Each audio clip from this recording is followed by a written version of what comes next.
Well, the VA claims that the suicide rate among veterans is the lowest it's been since 2006. But a report from a nonprofit that works to end veteran suicides says that that is not the case. Tonight on Your Side's Kaylee Tracy is looking into the data, and she's talking about some resources available on our First Coast for Vets. I have had more friends commit suicide than die in combat.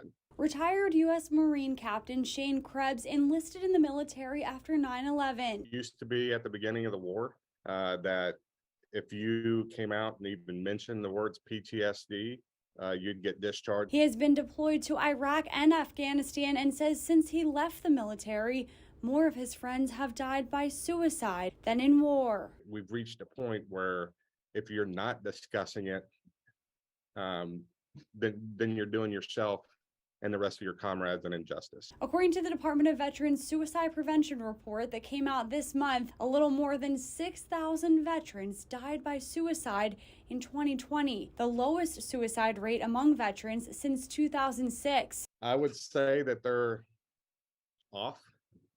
I don't know if the VA takes into account the accidental overdoses.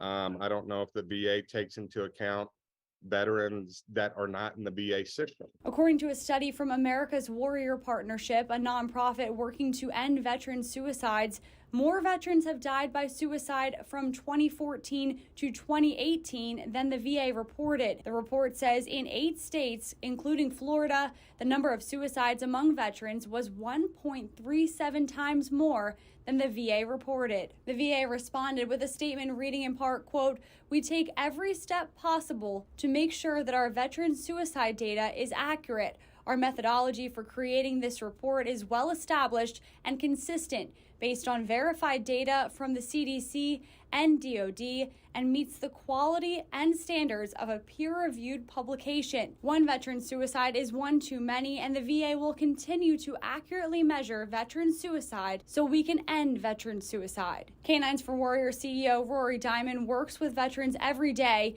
and he too says something has to be done. It's still much more likely that a veteran will take their life than someone who didn't serve, and we need to get that to zero. For Krebs, he says Canines for Warriors has helped him through some dark times. It completely changed my life. Kaylee Tracy, First Coast News, on your side.